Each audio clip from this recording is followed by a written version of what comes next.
Good afternoon, everybody. My name is Heidi Keeley. I'm the Head of Communications at the Charities Regulator. I'd like to welcome you all today and thank you very much for registering for our second Meet the Charities Regulator webinar. So I'm just going to give you a very quick run through of what you're going to see in the next hour.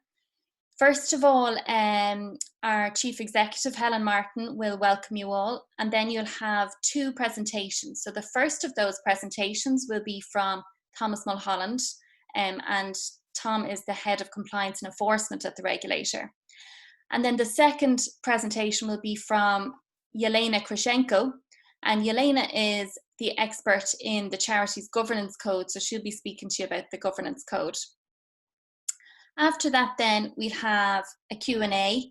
So we got some questions in advance, but also at the bottom of your screen, if you're using a desktop or a laptop computer, you'll see a Q&A function there.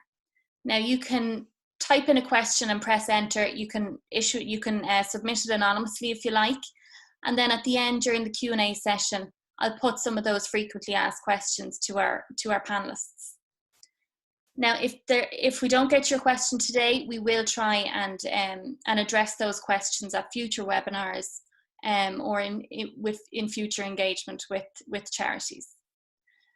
And just to let you know that we will be recording today's session, and we'll be hoping to make those videos available on our website then once our series of webinars is complete. So I'll hand you over now to Helen Martin, Chief Executive of the Charities Regulator.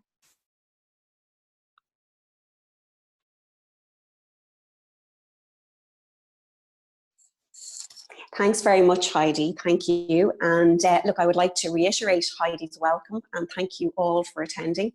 I'm conscious that some of you attended yesterday's seminar, so some of what I'm about to say will be familiar to you. But as a number of today's attendees did not attend yesterday's webinar, I think it's important just to touch briefly on some of the key points that we made yesterday at the outset of the webinar. So, we know from our day-to-day interactions with you and the survey which we carried out early in the pandemic, that the challenges being faced by charities are significant at present. And, we have situations where there are temporary and in some cases continuing closures or significant restriction of activities due to physical distancing requirements.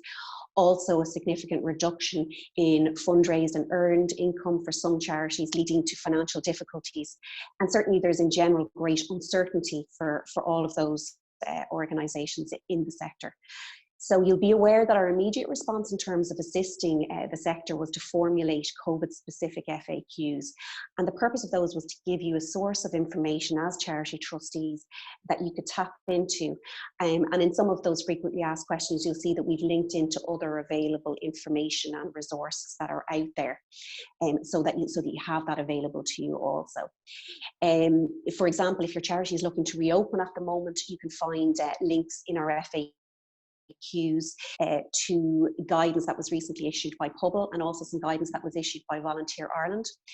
Both have produced guidance which is written specifically for the community voluntary and charity sector in mind, and therefore it's accessible as a result, and it's very much targeted to you. So certainly if you've got any concerns about reopening, have a look at that. So look, as part of our initial response, you'd also be aware that we did have a national radio campaign initially. And what we were trying to do with that was to ensure that the public were aware that there was a register of charities there and that they should be looking and checking that register before donating their time or money, because we wanted to make sure that things that were intended to go towards registered charities did in fact end up there. We also carried out a survey, and that survey was really important in terms of gauging the immediate impact that the pandemic had on charities. So we received 2,223 responses. It was hugely informative, and I want to thank everybody who responded to it. We were able to share that information both with the public but also with other stakeholders as well, and that's really important. We will be issuing further surveys. I did say this yesterday, and I would ask, if you have time, please do respond, because the more responses that we receive, the more targeted we can be and the more informed we can be in terms of our regulatory response as a regulator. In addition, we took action with regard to annual reporting requirements. So for some of you, particularly newer charities, you may be wondering, well, what is the annual report? The annual report is a short online form that all charities are required to fill out 10 months, within 10 months of the end of their financial year end. And that information that you will have to fill out will be things like, what are the activities that your charity was engaged in the previous year? How many employees do you have? There's a band for you to select. Roughly how many volunteers do you have? And what's your funding? What are the sources of those funds in the previous year? So it's a reasonably discrete document, and it's not to be confused with the annual report that some charities will produce for their stakeholders. So this would be a much larger document whereby you'd be including your financial statements, your director's report. You'll be talking about your activities. You may have photos of different events and different activities that you're engaged in. Although it's called an annual report, that's not what we're referring to. The annual report that we refer to is a statutory requirement under the Charities Act, and it's a reasonably short form. And I think, in terms of it, being accessible and being something that the charity sector has engaged in, we've seen in greatly increased levels of compliance with it, which would indicate to us that it's not something that's seen as a particular burden to charities, but it is very important because it gives certain key information about your charity. So this was something that, as I said, we'd mentioned yesterday, and we've actually extended the deadline on 2 occasions now, so most recently to the 31st of October 2020. And this was in recognition of the significant practical difficulties that registered charities faced, particularly during lockdown, in terms of trying to get physical access to the kind of information that they would need in order to finalise their accounts for the previous year. As mentioned yesterday, there's no immediate plan to extend the deadline further at this stage, but we are keeping it under review, and we will respond appropriately as we have done to date. So at the moment, the date is the 31st of October. I mentioned yesterday that October is already the busiest time of the year each year for the Charities Regulator. So if there are any of you out there that are in a position to file your annual report early, we would be really grateful if you would do that, because what it means is that we can deal with any queries that you have at a less busy time of year, and it also frees up the resources of our contact centre for those charities that maybe have a lot more queries or are struggling a bit more than you are. So as I said, if you could file early, we'd really appreciate it if you could do that. Another thing that was mentioned yesterday was the governance code, and we're very conscious that the current public health crisis means that no matter what particular challenge your charity is facing, as charity trustees, you are making really difficult and are having to make really serious decisions. As a result, it's absolutely essential that those decisions are discussed by your charity's board or committee, and that all of those decisions are recorded by way of meeting minutes. If you're doing this already, then you're already meeting a significant number of the standards that are set out in the code. In addition, if you're a new charity, a lot of the work that you would have had to do in relation to registering as a charity will be of benefit to you in terms of the governance code, because a lot of the different policies that charities should have in place as a matter of good practice, you will have already been asked about those as part of the registration process. So in terms of describing, I suppose, what the code is, we all know that it's a document. It sets out in plain English the legal requirements that you have as a charity to make sure that your charity is well run, and it also includes best practice in certain areas as well. So it's a mix of both. In that sense, the code is not really about a compliance tool from our perspective. It's really about a compliance tool from your own perspective as charity trustees. It's a document that you can work your way through and assure yourselves that as a charity you're doing things well, that you're meeting those standards that are set out. And also the compliance record form is again another tool whereby you can satisfy yourselves that you're in a position to evidence that you have applied and met those standards and how you've done that. So Elena will be talking about that later on in her presentation to you. She's doing the second part of a presentation here today. What I would say though is that for those of you that are worried about what is going to happen next year in terms of reporting on that, on your compliance with the code, what I would say is don't worry. you know, the diversity that we always talk about when we discuss charity, the charity sector, also has significance at a time like this. As I said yesterday, we may all be in the same storm, we definitely are, but we are all in very different boats. And I want to assure you that the Charities Regulator recognises this and will be sensitive to the challenges that are faced by any particular issues that have arisen for charities as a result of the pandemic. There was never an expectation that in 2021, 100% of all registered charities were going to be in a position to declare that they were in full compliance with the code in year one. But, you know, in the same way as it took time to see increased levels of compliance with annual reporting requirements, we're conscious that it may take a period of time to see that kind of compliance levels that are needed to provide assurance to the wider public with regard to standards of governance in the sector. As a result, we're committed to monitoring the situation closely so that we can provide targeted guidance to you on the code where it's required. We'll continue to add to our toolkit whatever else we can do.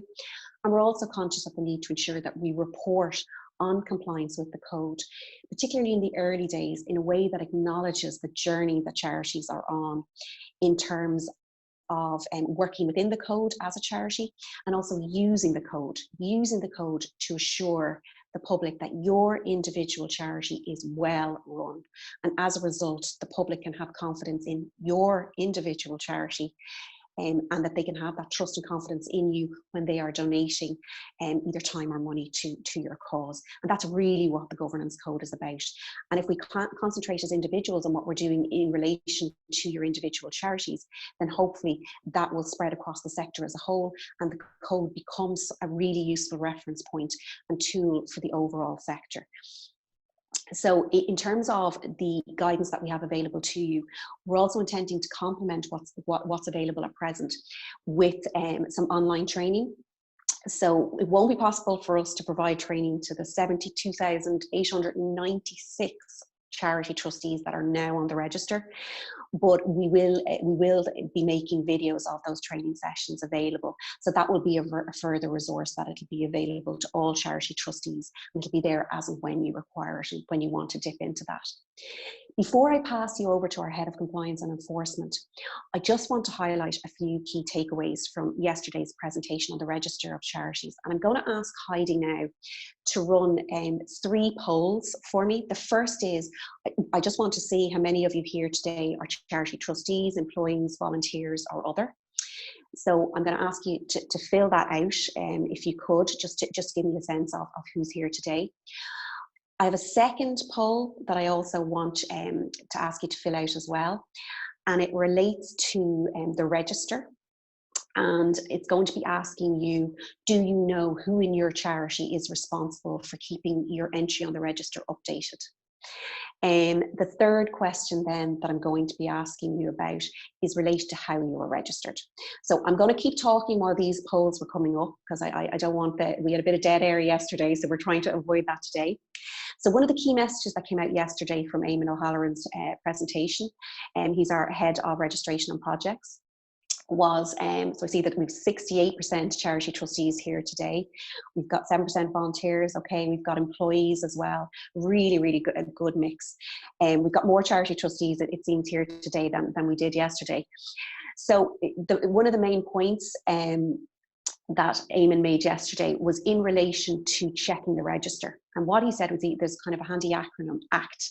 So this stands for Accurate, Control and Timely. So the first thing is, as charity trustees, I would ask each and every one of you to check your entry on the register and make sure that all of the information there is accurate. The next thing that you absolutely need to know as trustees is who in your organisation is responsible for updating and inputting information on the register on behalf of your charity. So that is the person who, when, for example, a new trustee is appointed or a current trustee resigns, immediately is told by the charity trustees to get on the register and ensure that that information is updated. Who is that person in your charity? It is absolutely essential that you know. It doesn't have to be a charity trustee, but it has to be someone who is familiar with your charity, and also someone that you know as charity trustees is responsible for this. So I can see that some people, with a small number, who don't know who that is, I would say just make sure that you get onto that. But I see that most people, it's either charity trustee or an employee, or it's somebody that you know. So that's great. The next thing is that the updates have to be timely. So don't wait until, you know, for example, you're doing your annual report. You should be immediately making these changes so that it's absolutely current on any given day of the week. And one of the things, I can't stress enough how important it is to make sure that your entry is accurate. We had a query yesterday from somebody who was on our webinar yesterday, who was saying that they had attended the webinar yesterday and they decided on foot of that to check the register. And they saw that the charity's principal place of business was listed as the charity trustee's address. And therefore, the charity trustee in question hadn't actually appreciated that it was their home address that was appearing on the register. Now, a charity's principal place of business appears on the register pursuant to Section 39 of the Charities Act. So that's a required piece of information on the register. So what I would say to that person is your circumstances may have changed. Your charity may now be operating from somewhere else. So, you know, make sure that you get in touch with the Charities Regulator on our new number, which is 01-211-8600, and talk to one of the Charities Regulators contact team, and they can talk you through the process there. We're open from 11 to 3 p.m. each day, Monday to Friday. So the second major point that Eamon made was to know whether your charity was registered by the Charities Regulator or whether your charity was automatically placed on the register as a result of having a charitable tax exemption from revenue. This is really important, okay, because if you were registered further to an application that you made to the Charities Regulator, losing your charitable tax exemption from revenue won't automatically affect your charitable status under the Charities Act, okay? I can see that there's 45% of you there now who automatically got on the register by reason of having a CHY number from revenue, which means that you never had to make an application to the Charities Regulator, okay? For those of you, for that 45%, it is absolutely essential that you keep in touch with revenue and that you keep up to speed with ensuring that you're meeting revenue's requirements with regard to your charitable tax exemption. If you lose your charitable tax exemption, you are automatically, by operation of the Charities Act, removed from the register, okay? This is beyond the control of the Charities Regulator, and we have had situations where people have not kept up contact with revenue and haven't continued to meet revenue's requirements with their charitable tax status, and as a result they've been taken off the register and they've lost their charitable status, and that means that you have to make a fresh and entirely new application to the Charities Regulator, and you shouldn't be continuing your operations until such time as you're again registered. So our head of registration yesterday provided a really handy tip if you are unsure. So I saw a few people there were unsure of how they were registered. If you check your registered charity number, which is an 8-digit number, if it starts with a 201 or a 202, then you are registered by the Charities Regulator. If your RCN, your registered charity number, starts with 200, you are not, you are registered automatically, and therefore you need to be really careful and make sure that you keep up to date and keep engaged with revenue. If you don't know your RCN, this came up yesterday, what I would say is just go onto the Charities Regulator's website, check the register, type in the name of your charity, and all of your charity details will come up, including your registered charity number. And finally, speaking of revenue, we did have a query yesterday in relation to the VAT compensation scheme. This is a scheme subject to an annual cap of 5 million. It's designed to partially compensate charities for VAT paid in the day-to-day running of a charity. While the Charities Regulator has absolutely no involvement in the scheme, if you have any queries, please go on to revenue.ie. What I can tell you is that that deadline was extended to the 31st of August, and that was a query that we had yesterday, and it was in direct response to the current crisis. So registered charities are entitled to claim a refund. So I would say, you know, encourage you to consider submitting a claim, and certainly, you know, check out Revenue's website if you haven't done so already. You have until the 31st of August. So look, on that note, I'm going to thank you again for joining us here today, and I'm going to pass you over to our Head of Compliance and Enforcement, Thomas Mulholland. Hello everybody, thank you for that, Helen. Okay, my name is Thomas Mulholland. I am Head of Compliance and Enforcement with the Charities Regulator. So I'm going to give you a brief overview today of the functions of the Compliance and Enforcement Unit. So what do we do within the Charities Regulator? Well, we provide some of the key functions of the Charities Regulator. We promote compliance by charities and charity trustees with their legal duties. We encourage and facilitate the better administration and management of charitable organisations by the provision of information and advice. So basically, we provide a lot of advice and guidance to charities and charity trustees. And we do that, a lot of it is done by way of published guidance on our website. If you look at our website, a lot of guidance on a wide range of topics, everything from conflicts of interest to taking minutes of meetings to the governance code. There's a lot of information available on the website. We also provide guidance by way of our interaction with charities by phone call or email. So another major function of the Compliance and Enforcement Unit is that we need to ensure and monitor compliance by charities with the Charities Act 2009. And how do we do that? Well, the main way we do that is by dealing with concerns that are raised. So concerns is a complaint. We refer to them as concerns in the Charities Regulator. And concerns can be raised a number of ways. They can be raised internally by the Charities Regulator ourselves, carrying out our work. We may come across an issue that will have to be looked into. But the main source of concerns we receive is from our Raise a Concern section on our website. And again, it's available on our website. Anybody can go in and raise a concern. It can be a trustee, it can be an employee of a charity, it can be a donor, a member of the public. Anybody can raise a concern into a charity, and we will look at all the concerns that are raised. Concerns can also be raised anonymously, so there's no need to give a name or contact details if the person doesn't believe that's necessary, but it can be more difficult for us to follow up on those kind of concerns. So it also has to be said that we deal with concerns based on facts. So the Charities Regulator, we act in the public interest. So our interest in relation to any concern is in relation to breaches of the charity law. Okay, so we're interested in breaches of the Charities Act 2009. Internal issues in relation to disputes between directors, or the issue of maybe perhaps service provided to a service user. Those are internal issues for a charity, and we wouldn't normally get involved in those kind of concerns. It's normally just, like I say, our focus is on breaches of the Charities Act. So every year we receive approximately 650 concerns. Now that might sound like a lot of concerns, but when you actually look at it at the end of 2019, there was 10,500 registered charities, and there's been more since we're over 11,000 registered charities on the register now. And also in relation to concerns, there's nearly a 50-50 split between concerns that we receive in relation to unregistered organisations. So these are concerns in relation to organisations that are not registered charities. So that might be an organisation that's carrying out charitable work. It's not a registered charity. It's brought to our attention by way of concern, and we would direct that organisation to our registration unit, encourage them to get registered as a registered charity.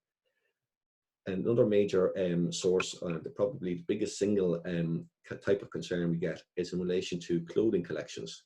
These are just your basic bin bag in the door collections that come in with a request for a clothing donation and says leave the bin out or leave the bag out and it'll be collected on Thursday.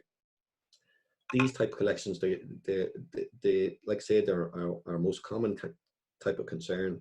And we deal with those concerns, and we also had a campaign, as Helen mentioned earlier on, about check the register. So we would always ask people to check the register, find out if that organisation seeking a donation is a registered charity, and if so, they can decide whether to give a donation to that charity or not. So like I said, half of concerns are in relation to unregistered charities, and just over half of concerns are related to registered charities. So of the 650 concerns, like I say, only half of them are related to registered charities. It's only about 2.5% of all registered charities. So the real message I'm trying to get across there is that charities, by and large, are well run, and they carry out their activity in a responsible and correct way, and they're governed in a proper manner. So I just want to emphasise that we're aware of that the Charities Regulator, even in the compliance unit, we're aware that most charities are run in a proper manner. However, it does obviously happen that issues come to our attention that raise serious issues in relation to charities. So I'm going to talk a bit here about the serious issues, which I say is very much the minority of concerns we receive. And there's two main factors that come up time and time again in relation to serious issues, and that is the control of a charity and transparency of a charity. So what I would say to all trustees is, if you're a trustee of a charity, you must be in control of that charity. You must be aware of how decisions are made in that charity. You must be aware of the activity of that charity and how that activity is carried out. Now, serious issues can arise, like I say, if that control is dominated by a single person, whether that person is a trustee, a CEO, maybe the original founder of the charity. They can dominate the charity, and it can lead to a situation where information or control is concentrated in one person. So the other trustees may not be aware of decisions that are made, may not be in control of decisions that are made. And that can be a difficult situation. But what my point to you is, as a charity trustee, you must ask the difficult questions. You must face those challenges. And I'm not saying it's easy. It can certainly be difficult. And that's why, again, why we're here to help and advise. So an example would be something in relation to salaries. This can be a thorny issue in charities. It can happen that charities can evolve over time and nobody's exactly sure what the benchmark is for the salary levels that are in a charity, or there may not be contracts of employment in place. But these are serious issues for a charity. And if your charity is in a situation like that, it certainly would lead us to believe there's not control of that charity. So a question that I also ask for trustees, if I'm ever talking to trustees, ask them a simple question. And I will ask you now this: if you're a trustee of a charity, how many credit cards are in operation of your charity? If you don't know how many credit cards are in operation in your charity, I would ask you, why don't you know? Where are the statements for these credit cards going? Who is reviewing expenditure on these credit cards? You'd be amazed how many times we get a concern in relation to a charity. We ask these questions, and the trustees simply don't know how many credit cards are in operation. So there's an example of a simple check that can be carried out. Same thing with bank accounts. How many bank accounts do your charity have? Have you seen statements for those bank accounts? And if not, why not? Even another thing like a PayPal account. Oftentimes we've come across situations where money's coming from a PayPal account, it's been lodged transferred into the bank account of the charity, but there may be payments going directly out of that payment at that PayPal account that trustees may not be aware of. So again, it's just a matter of being in control, being aware of these issues. And I want to promote a document. Anytime I'm talking to, giving a presentation or talking to anyone, this is the document I also refer to. It's called Internal Financial Control Guidelines for Charities. And there's a picture put up on your screen. This, in my view, is an excellent document. If any charity trustee were to go through that document, answer all the questions in an honest and meaningful way, by the time you come to the end of that document, and if you've answered all those questions, I would be confident that you can display that you are in full control of the finances of that charity. So it's a really useful document that's available on our website. I've just pulled up one page there. You can see part A there. So actually, in relation to the credit cards, does the charity have debit cards or credit cards in use? Simple question. And in section G there, are credit card statements sent to the responsible charity department and independently checked? Now, I realize a lot of charities will be very small. They're not going to have independent departments, but there definitely should be a division of duties. If one person is spending money on the credit card, somebody else should be checking the statement, making sure that all the expenditure is proper and for the purposes of the charity. So that was the first issue in relation to control. So the second issue, like I said, was in relation to transparency. And again, my experience of dealing with charities is that the more information a charity makes publicly available, the less likely we, the Charities Regulator, are to receive a concern. So the more information you give out as a charity, the better, as far as we're concerned. And the reason for that is that funds mainly come from the public. So the public are very interested, and they're also entitled to receive information as to how their funds are being spent and the details on how the use of those funds. And I realize that decision making for charities can be a difficult issue. Charities, especially in the current environment, trustees are making very difficult decisions. And again, I've been asked, what is the kind of standard that we have to set ourselves for making decisions as trustees? And again, my simple answer to that would be, always think, if you're making a decision as a trustee, think if you're in a private meeting with the other trustees, but think if this was a public meeting and everybody was able to see the decision we were making and they had all the information we have, would our decision remain the same or would we change it? If your decision would remain the same, that would, in my view, would probably be a good decision. If you would change your decision, if everybody knew all the facts of the case, that may not be such a good decision. So I will also always advocate being able to stand over and defend, justify any decision you made. And the way to do that is to think, if everybody knew about this decision, would they agree with me? Now, everybody may not always agree. People may not agree. But I'm just saying you should be able to, in a position to justify your decision. So an example of transparency, this most simple example would be in relation to financial statements. Again, if you're a charity trustee, are your full financial statements available to view on your website or are they publicly available? And again, the question I would ask is, if they're not available, why not? I can't think of any reason why your full financial statement should not be available to the general public. It promotes your charity and it also assists you in good governance and can help you in the activities that you carry out. Now, oftentimes we see that charities use, especially charities who are also registered companies, that they may release their abridged financial statements. These are the statements that can be filed in the company's registration office. Now they're financial statements with lesser information. And again, I would say it's not those financial statements should be made available. It should be the full financial statements. So it should be possible for a charity basically to give out a lot of information in relation to activity it carries out. And this can be done even you can release information by anonymizing it or put it in a table. For example, here is a table of the salary levels in an organization.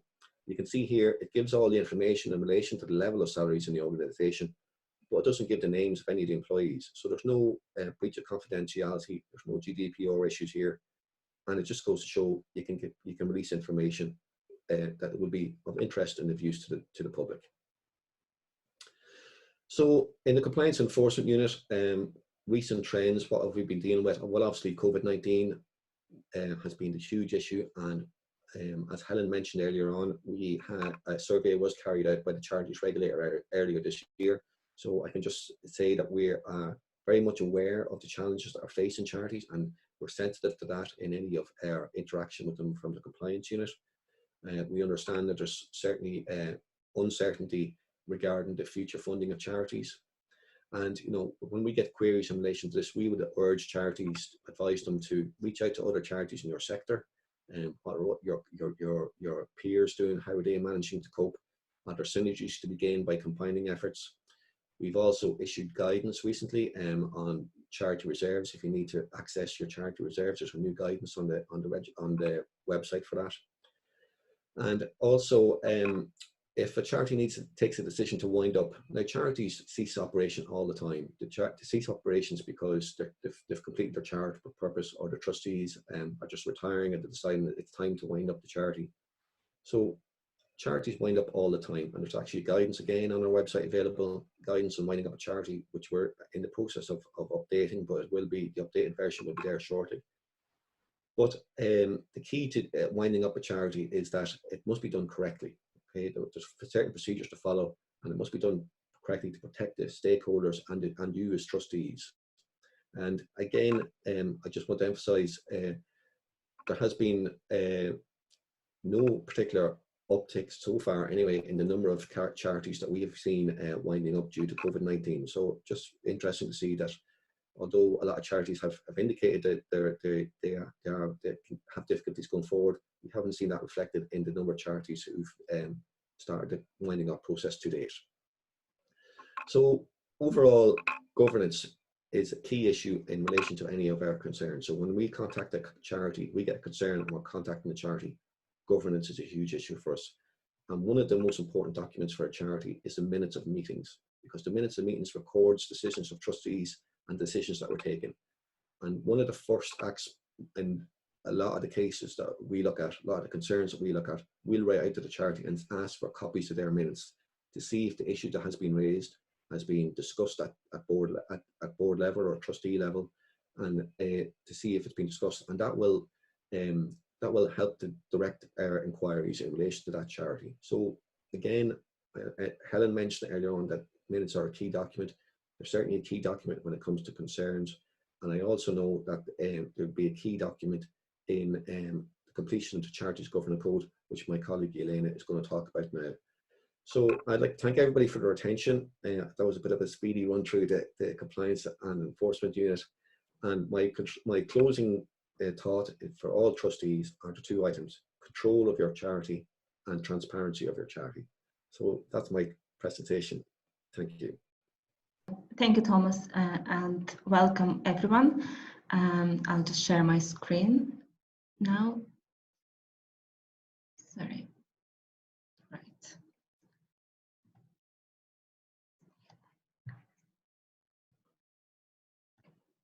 Okay. So my name is Elena Grushenko, and I work in the Compliance and Enforcement Unit in the Charities Regulator. And my presentation today, again, about the Charities Governance Code.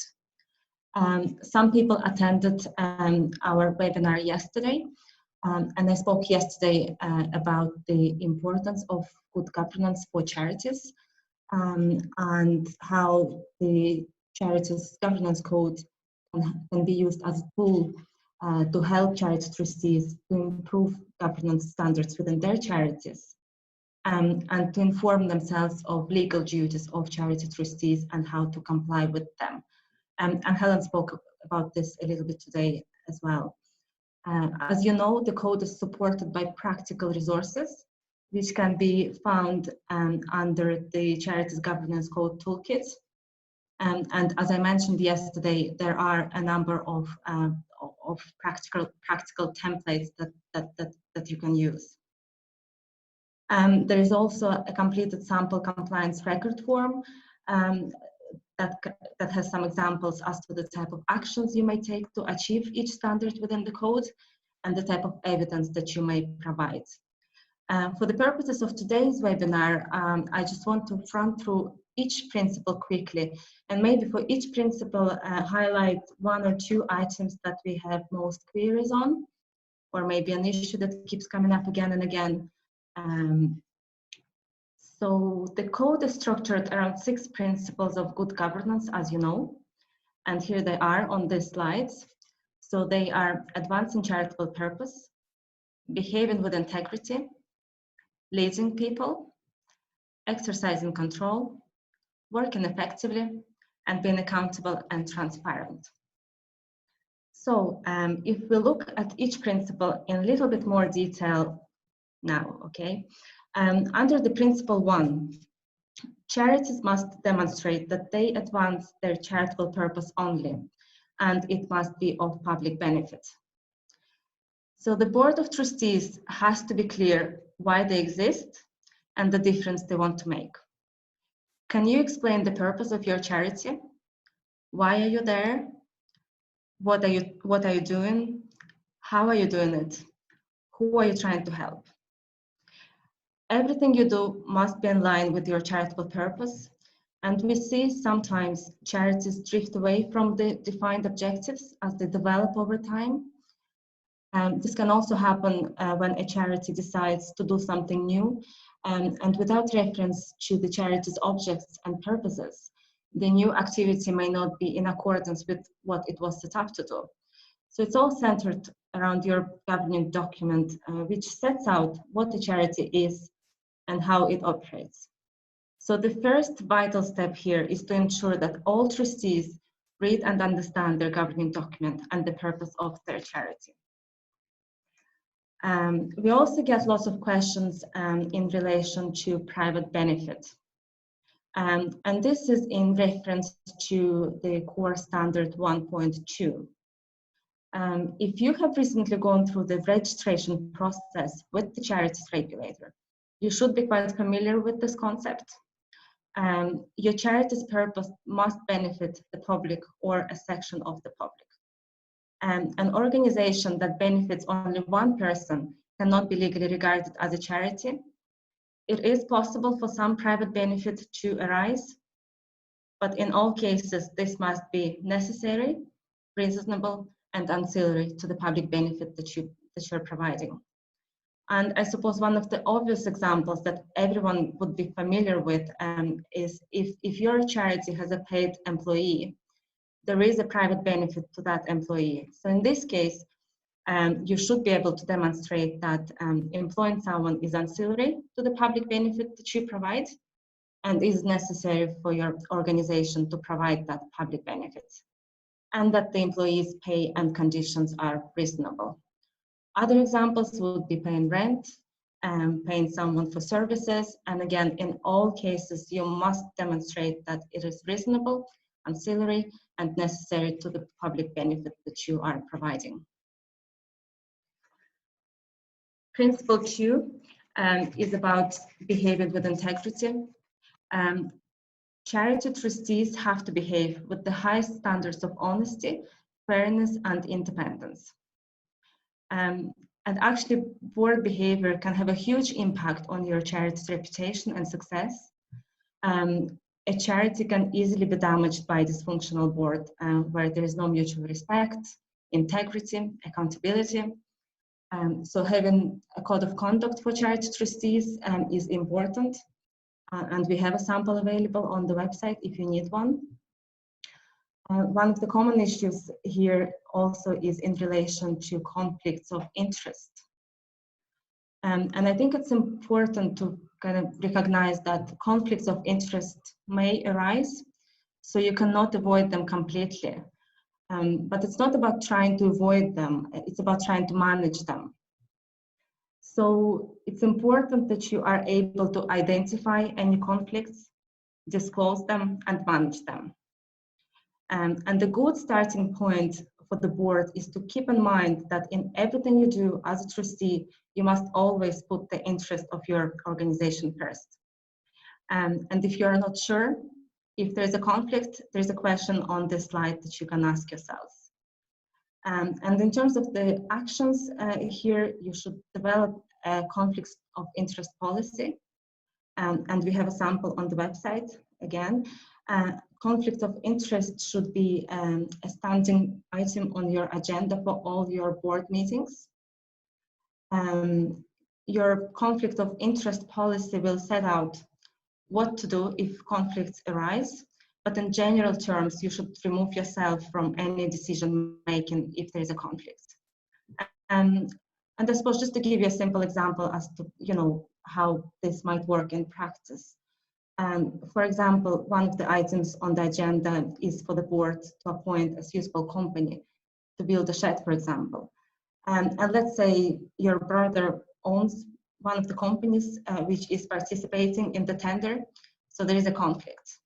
So firstly, you have to make sure that this conflict has been declared to the board. And then when the board gets to that item on the agenda, you simply step outside for this item, so you're not involved in any decision making. And all this is properly recorded in the minutes, so there's evidence to show that the conflict was properly managed. And we would also advise that you establish a register of interest where any actual or potential conflicts are recorded. And again, you will find a sample on the website. So next principle, principle 3, is about leading people. The standards under this principle highlight that charities need to be clear about the roles of everyone working in the charity. And charity trustees are responsible for providing leadership to volunteers, employees, and contractors. So as a trustee, you need to understand your own role well and what is expected from you as a trustee, but you also need to understand roles of others. I suppose as a trustees, you have more like an oversight and planning role, and then management is there to take care about daily operations. So roles and responsibilities of everyone working in your charity should be clearly defined. For example, executive staff need to understand their responsibilities and lines of authority, any communication and reporting with the board. And I suppose in smaller charities, trustees sometimes get involved in daily work, but but I think it's important that you understand, that distinction between kind of governance and management roles. And it's also important to remember, if you delegate, you're still responsible for the work of your organizations. Some charities employ staff, and if you do, you have to comply with employment legislation. And we have seen how some charities that employ people don't even have employment contracts in place, and that's a big issue. And we actually have quite a few templates around this area, like sample code of conduct for employees and volunteers, and also recruitment policies. So if you need some guidance in this area, so please have a look at those documents. Principle 4 is about exercising control. No matter the size and complexity of your charity, the charity trustees must abide by the legal and regulatory requirements that are relevant to the work they do. First of all, get to know your governing document, and I have mentioned it already. It sets out rules for how your charity should operate. As a trustee, you need to follow these rules and make sure that you can refer to your governing document for guidance when you need to. For example, if you're not sure how many people should be present at the board meeting, for that meeting to be valid, you need to check your governing document. You have to comply with the Charities Act. And in addition to that, you might have to comply with other legislation depending on the work of your charity. For example, you will be subject to employment law if you employ staff, as I mentioned earlier. If you're a company, you have to comply with Companies Act. And there could be other things such as health and safety, data protection, child protection, and so on. I suppose when we talk about all this legislation, it seems a lot, but as a charity trustees, you're not expected to have a detailed knowledge of all this legislation, but you should be aware that it exists, and you should take appropriate steps to ensure that you comply with it. Under the Charities Governance Code Toolkit, we have guidance on other legal and regulatory requirements for charities to consider. So you can have a look at that, but you may need some professional advice depending on the complexity of your charity. And as Thomas mentioned, don't be afraid to reach out to other similar charities if you're looking for some guidance. Charity trustees are also responsible for funds and any other assets that their charity holds, and you should have strong controls in place. And Thomas gave you some examples of that. And financial controls are also important in the context of fundraising activities. And our guidance on fundraising sets out, the procedures that you should follow when fundraising from the public. Moving on to the next principle, principle 5, working effectively. So the core standards under these principles are all about the importance of the board of charity trustees working together collectively in order to help their charity to achieve its objectives. And I went through this standard in some detail yesterday, but just to remind you that attending regular meetings is an important part of being a trustee. You need to attend as many meetings as possible, and you need to prepare for those meetings. So you can contribute your views and ideas, and you can play a full part in discussions and collective decision making. And as I mentioned yesterday, and it was mentioned today, that it's really important that minutes are taken and any decisions taken are properly recorded in the minutes. And your meeting minutes can be used as evidence for many core standards within the Charities Governance Code. And at a minimum, your agendas should always include things like reporting on activities, review of finances, and conflicts of interest. And we do recognize that some charity trustees have no previous experience of an organization's finances. but it's important that you learn the basics of understanding your charity's accounts. Find out about current financial situation of your charity. That will include any savings that you may have, any property, or maybe even investments that your charity may have. Make sure that you know about your banking arrangements and any contracts or any debts that your charity has.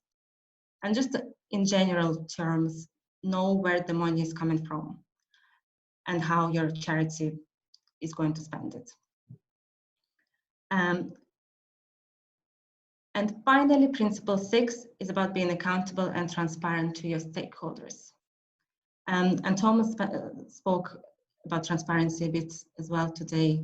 And some of the common issues that we see is that charities are not publishing key finance and governance information. So members of the public don't know how their donation was used.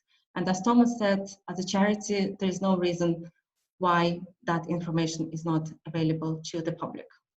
So charity trustees should be willing to explain their actions to their stakeholders and also should be willing to publish and make available key information about their charity. And here are the key dates again, and I went through this yesterday, and I know there's probably a few people who didn't attend yesterday's webinar, so just to remind what they are. So 2020, so that's this year, is the first year that registered charities are required to comply with the code. And I mentioned yesterday that you need to complete your compliance record form, but don't leave it until the end of the year to complete it. It will be a difficult task, so if you try and take it a little bit at a time, we are halfway through the year, so most of you should be working through the compliance record form. But if you haven't started that, there's still time, but make sure that it's on the agenda for the next board meeting so you can start looking at it. And then 2021 will be the first year that registered charities will have to report on their compliance with the code. So this will be as part of your annual report.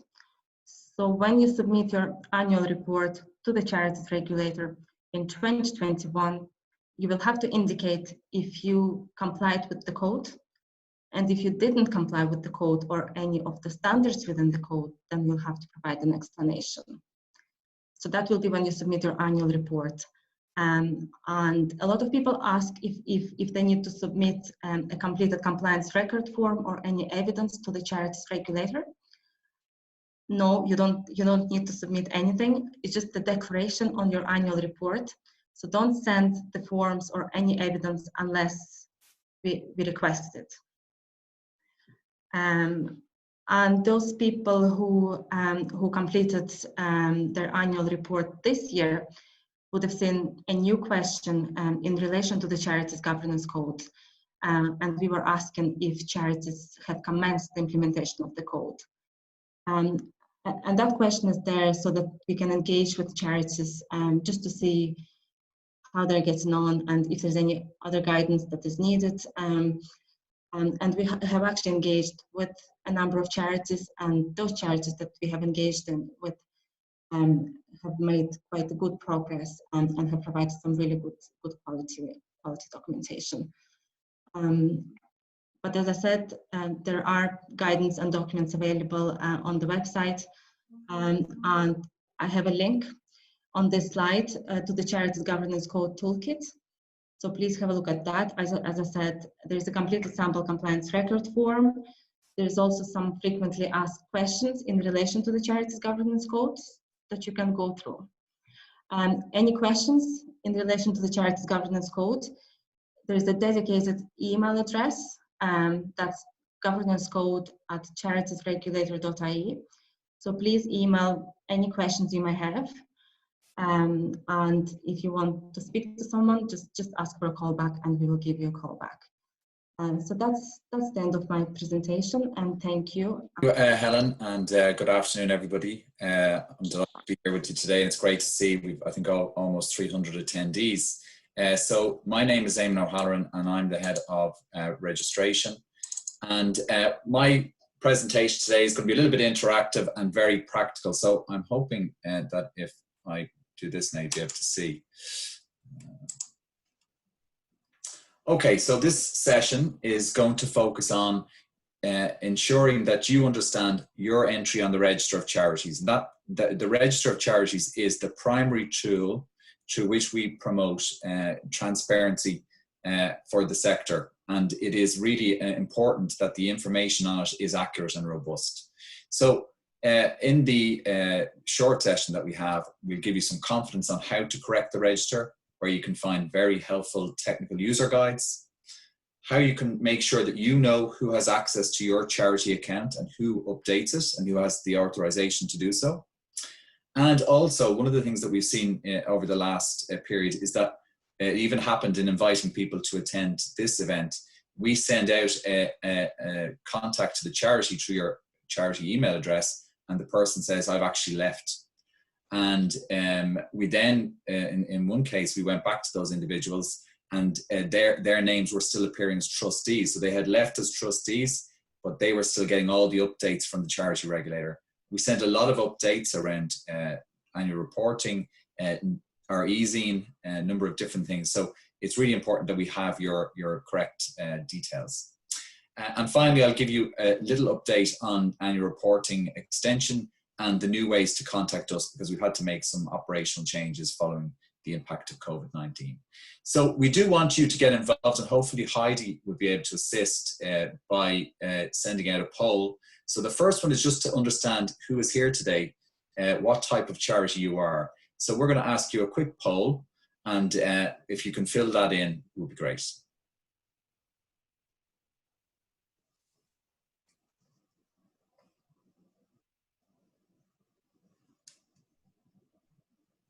So it's asking the type of participant you are.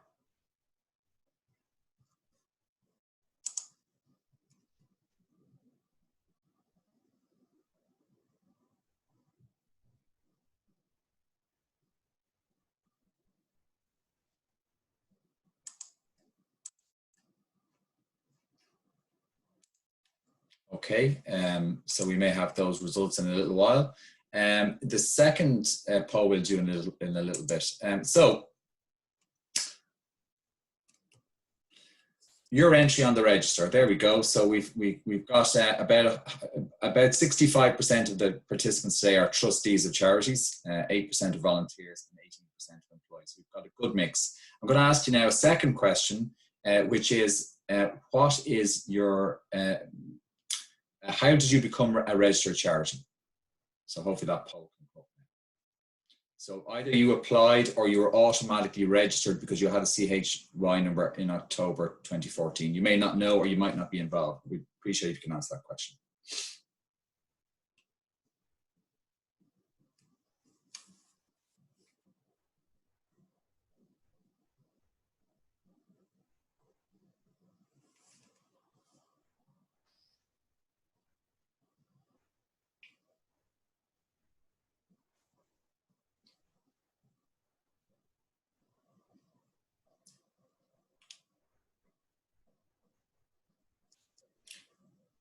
And again, we see that 32% applied and were registered by us, but 43% were automatically registered by the revenue.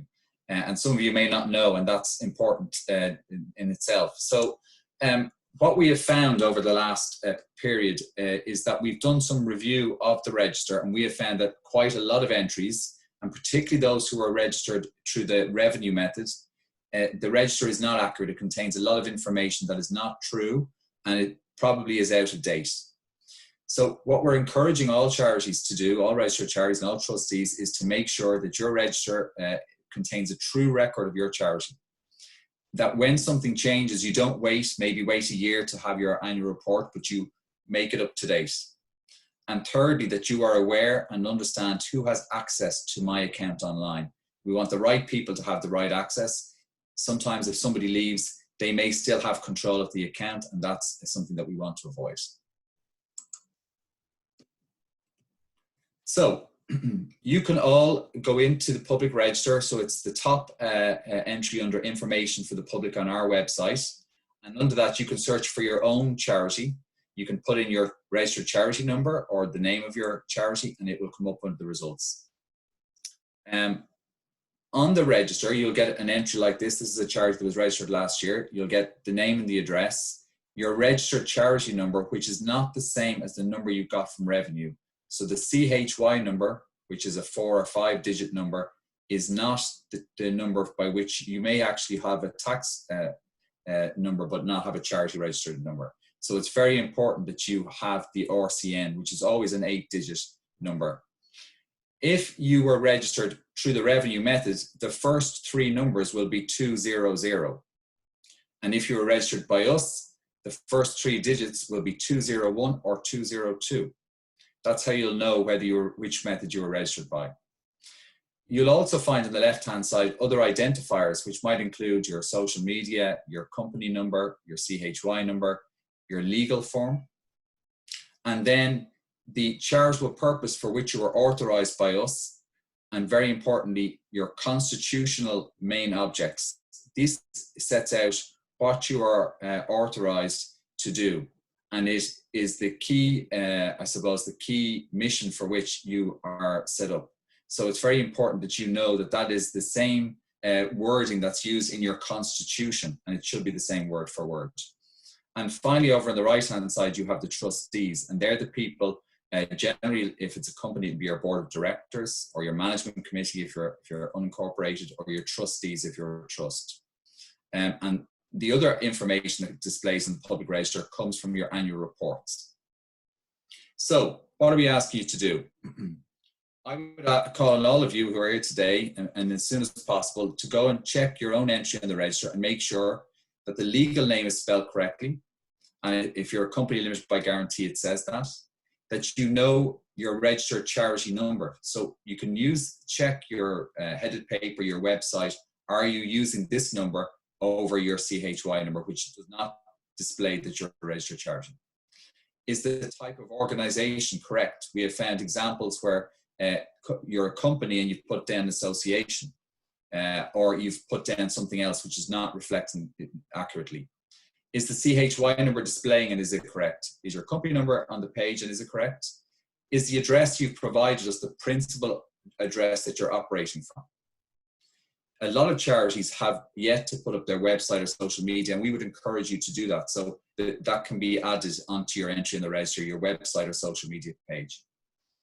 Make sure that the charitable purposes are appropriate to the work you do, and get your constitution and check word for word that your main object is correct and reflects the wording in your constitution is reflected on the register. Finally, are the charity trustees current and correct? So what we want is that it's right today, and that if you, as I said before, if there are particular changes, you don't wait to make it up to date. Particularly a trustee who's left and maybe gone for over a year, it can be quite frustrating for them that their name still appears on the register as being linked with that organization. So everything is managed through My Account, which is on our online portal. And through that, you can manage and update your charity records. You can submit your annual report. You can securely correspond with us. You will get important notifications and reminders from the Charities Regulator, and all of your dealings, your history of your correspondence and submissions are all kept in that place. So you can go see everything that you've ever filed to us on our new system. And you can also create and manage users on your account if you are the right person to do so. So I'm going to just show you here a couple of things. Up at the top of our website is the login button, and in the search button, when you know what form you need to make a change, there are excellent technical guides available. You can search for them. They're also available on our Information for Charities page. Once you've logged into the portal, you will always go to the existing charity. A lot of people start making applications for a new charity. You will always go to the existing charity and see what forms are available to you. You will also make sure that if you want to control your access, you go to the profile page, which is on the top right-hand side of the portal. This is what your portal displays. So on the left, you'll have the different options. And then in the center, you will have your name and what filings you can make. So in that case, you can see there, you can actually search for your charity on the existing file. So in our, you will find a way in which you can update absolutely everything that's on the register. So if you want to update your organization address or your email address or your social media, you will go on to our maintain contact and location of operational details form. And there's a user guide that will tell you step by step how to do that. If you want to change your charity name or you want to change your constitution, sometimes that's called change purpose, that might require our consent. In the case of charity name, it will. And again, there are both technical and other forms there that you can get that will take you through that step by step. Where you want to change your trustees, your connections or external advisors, your bank accounts, if you're using a professional fundraiser, and sometimes your financial year end might change. Again, there are very simple forms, and you find those on the portal on the right hand side. So here's just two examples of common issues that we're finding and that can have a consequence for charities. So in some cases, a user will update their own email address, but they will not update the email address of the charity. To update the email of the charity address, that's the form that you use. And then you should also make sure that if somebody has left, that they don't continue to have access to your charity account. We also find where somebody has left a charity, while the new trustees are added, the person who's completing the form doesn't delete the trustees or remove the trustees that have left. It's always best when you go into that form to start from the bottom up, to start with removing the trustees first and adding the new trustees afterwards. So some other updates, as Helen has said, the annual reporting deadline for anyone who was due to file between March the 12th and October 31st has now been extended to the 31st of October 2020. That situation will continue to be kept under review and has been made in line with changes that were done for companies due to file their annual returns. So that means that they're in sync if you're a charity.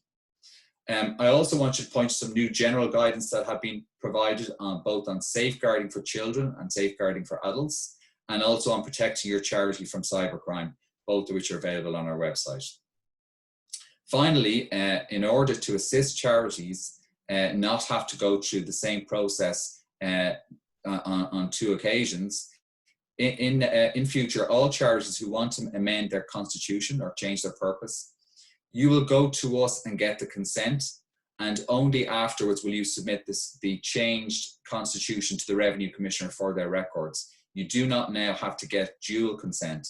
You just need to get our consent primarily and then submit on to the Revenue Commissioners.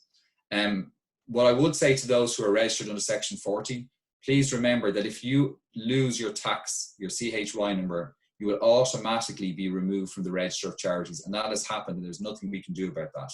So if we registered you, this doesn't happen, but if you are on the register by that automatically deemed registration and your RCN starts with 200, if you lose your tax exemption, you will be removed and you'll have to reapply to us for registration again.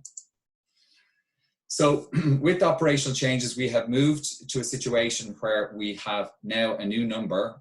Our phone lines have been restricted just in relation to trying to manage our staff. So it's weekdays, Monday to Friday, 11 to 3 p.m. Our new number is 01211 8600. Our old number is not operational. So this is the only way that you'll be able to contact us by phone. And we would encourage you to do so, particularly if you're trying to make changes to the register or correct something. Our staff are very experienced and can help you with any queries you might have.